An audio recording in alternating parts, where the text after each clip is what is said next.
today's video, we're answering a viewer question. It's from Cara in Queensland. She wants to know, Angie, if I had $40,000, where would I invest it today? So the point with investing you need to think about, first of all, is investing is generally a long-term thing.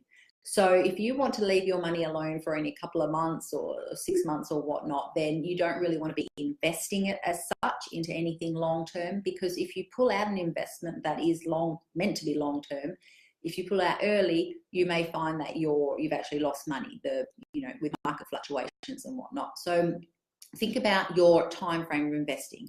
Is it short-term, medium-term, or long-term? Short-term is anywhere up to about a year. Medium-term could be 3 to 5 years, for example, and long-term is usually 5, 6, 7 years and onwards. When investing, you can invest into many different things around the world, but the main asset classes I'm talking about today are cash, fixed interest, shares, and property. Asset classes can be defensive or growth in nature. So defensive assets are your cash, fixed interest, that type of thing, relatively low risk, and usually pay a nominal amount of bank interest, for example, like on a high interest bank account. Growth assets are just that. They grow over time. They're your shares and your property. They're meant to be left alone for the long term because they're a lot more volatile and they have a lot more factors involved. So when you have $40,000, you need to think about, first of all, your time frame.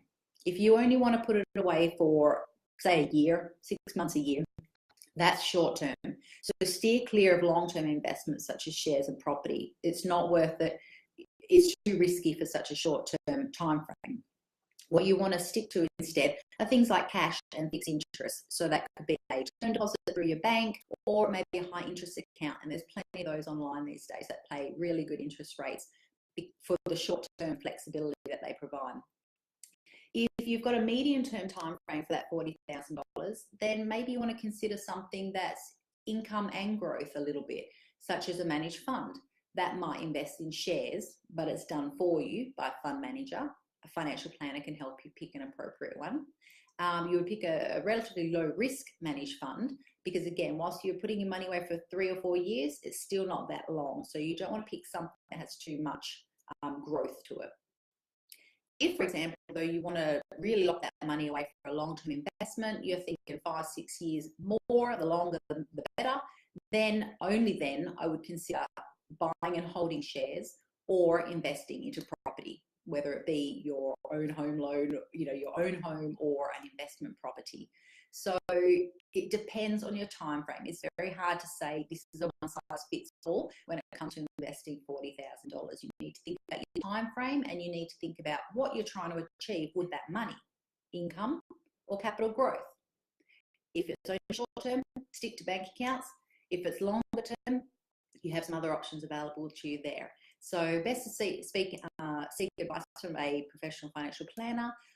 There's a lot of things you can do online for yourself, but if you're edging into things that you're new at, like investing, it's really beneficial to get some professional advice. So I hope that's helped give you an insight. For more tips, please visit the Money Messenger website, which is www.moneymessenger.com.au, and come back to us soon with another video. Thanks for watching. Bye.